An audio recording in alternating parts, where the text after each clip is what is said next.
जब हम प्राचीन भारत की सामाजिक, नैतिक और कानूनी व्यवस्था की बात करते हैं तो एक ग्रंथ बार बार चर्चा में आता है, मनुस्मृति। कुछ लोग इसे सनातन धर्म की रीढ़ मानते हैं तो कुछ इसे सामाजिक असमानता की जड़।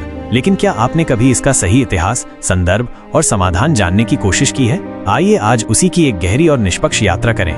मनुस्मृति क्या है और इसके रचयिता कौन थे?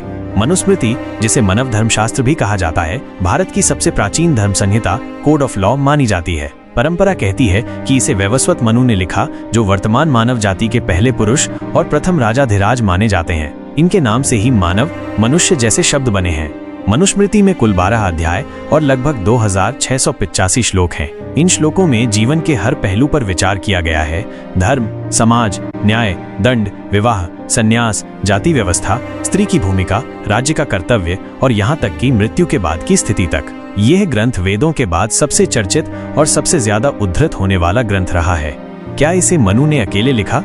इतिहासकारों और वेद पाठकों का मानना है कि मनुस्मृति एक व्यक्ति की लेखनी नहीं, बल्कि एक दीर्घकालीन परंपरा का संकलन है। मनु एक संस्थापक सिद्धांतकार थे, लेकिन उनके विचारों को समय के साथ ब्राह्मण, मुनि और विद्वानों ने परिवर्तित किया और अलग अलग संस्करणों में संकलित किया। यही कारण है कि आज भी मनुस्मृति के 50 से अधिक पाठभेद वर्जन्स मिलते हैं, जिनमें कई श्लोक अलग अलग हैं। विवाद की जड़, जाति और स्त्री की स्थिति। अब बात करते हैं विवाद की जड़ पर। मनुस्मृति की सबसे अधिक आलोचना उसके जाति व्यवस्था और स्त्रियों को लेकर श्लोकों पर होती है। जैसे कुछ श्लोकों में शूद्रों को ब्राह्मणों की सेवा तक सीमित बताया गया या स्त्रियों की स्वतंत्रता पर रोक की बात की गई।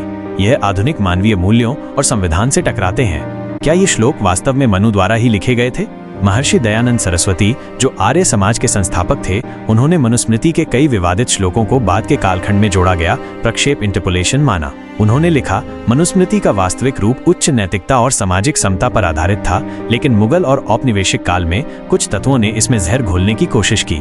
डॉक्टर बाबा साहेब आम्बेडकर, जिन्होंने भारतीय संविधान की रचना की, उन्होंने मनुस्मृति को सामाजिक भेदभाव की आधारशिला बताया।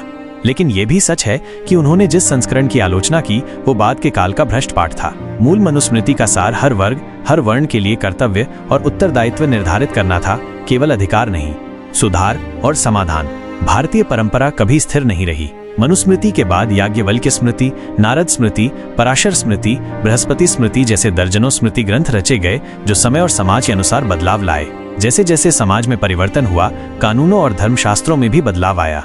यही तो सनातन धर्म की विशेषता है, अनंत, लचीला और सुधार योग्य। आज के कई संत, विद्वान और लेखक जैसे स्वामी विवेकानंद, शंकराचार्य, पंडित श्री राम शर्मा आचार्य और डॉक्टर राधाकृष्णन ने मनुस्मृति को ऐतिहासिक संदर्भ में समझने की बात कही है, न कि आज के मानकों पर तौलने की। उनका कहना है, जो बातें युग धर्म के अनुकूल हैं उन्हें आत्मसात करो, जो विपरीत हैं उन्हें त्याग दो।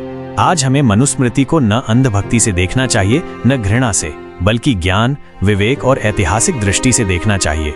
उसमें से जो शिक्षा आज भी प्रासंगिक हैं, जैसे संयम, आत्मनियंत्रण, नैतिकता, कर्तव्यबोध, उन्हें अपनाना चाहिए। और जो बातें मानवता के विरुद्ध हैं, उन्हें केवल ऐतिहासिक दस्तावेज के रूप में रखना चाहिए।